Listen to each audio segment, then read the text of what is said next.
Délégation, bonjour. C'est un honneur pour moi ce matin donc de prendre la parole ici et de vous passer donc le salut fraternel du peuple du pays des hommes intègres. C'est aussi le lieu pour moi, avant tout propos, de rendre grâce à Dieu, Dieu Tout-Puissant qui nous a permis de nous réunir ici ce matin en bonne santé pour parler de l'avenir et du bien-être donc de nos peuples. Je m'en vais m'excuser auprès des anciens que je pourrais vexer dans mes propos à venir. Africanité oblige, des droits d'aînesse, je me dois de m'excuser. Camarades, j'ai quelques questions donc de ma génération, mille et une questions qu'on se pose. Mais nous n'avons pas de réponse. Et il se trouve qu'ici, nous pouvons laver donc notre linge sale parce qu'on se sent en famille. On se sent en famille en ce sens que la Russie est une famille aussi pour l'Afrique. C'est une famille parce que nous avons la même histoire.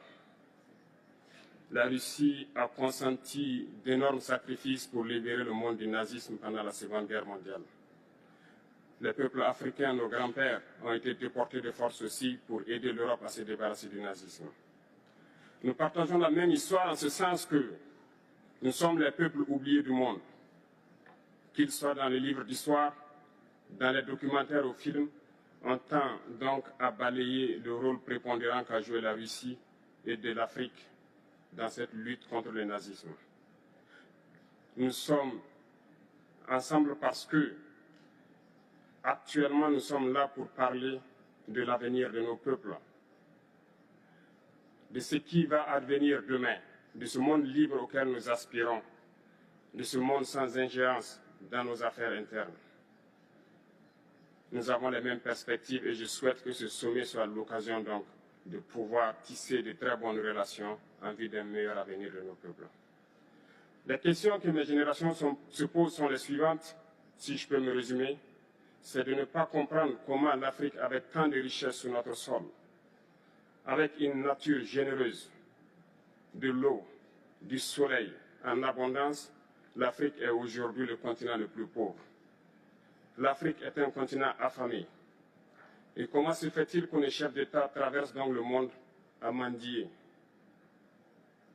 Voici des questions que nous nous posons et que nous n'avons pas de réponse jusque-là. Nous avons l'occasion de tisser de nouvelles relations. Et j'espère que ces relations puissent être les meilleures pour donner un meilleur avenir à nos peuples.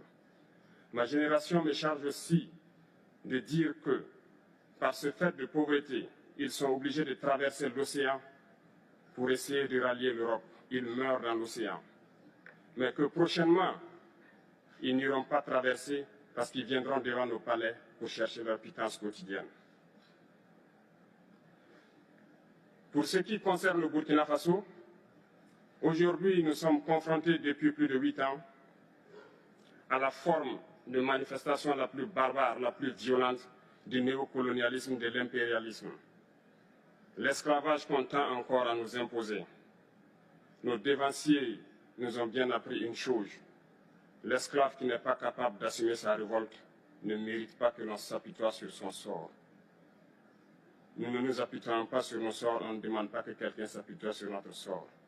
Le peuple burkinabé a décidé de lutter contre l'île terroriste en mesure de relancer son développement. Dans cette lutte, des vaillants peuples, des vaillantes populations se sont engagées à prendre les armes face au terrorisme, ceux que nous avons affectueusement appelés les VDP, des volontaires. Nous sommes surpris de voir les impérialistes traiter ces VDP de milices et de tout type. C'est décevant, parce qu'en Europe, lorsque des peuples prennent les armes pour défendre leur patrie, on les traite de patriotes. Nos grands-pères ont été déportés pour sauver l'Europe. Ce n'était pas avec leur consentement, contre leur gré. Et bien au retour, on se rappelle bien qu'à Tiaroy, lorsqu'ils ont voulu revendiquer leurs droits élémentaires, ils ont été massacrés. Cela ne fait rien donc. Lorsque nous, peuple, nous décidions de nous défendre, on nous traite de milices. Mais là n'est pas le problème. Ce qui est le problème, c'est de voir des chefs d'État africains qui n'apportent rien à ces peuples qui se battent, mais qui chantent la même chose que les impérialistes en nous traitant de milices, en nous traitant donc d'hommes qui ne respectent pas les droits de l'homme. De quels droits de l'homme parle-t-on? Nous nous offusquons contre cela et c'est honteux.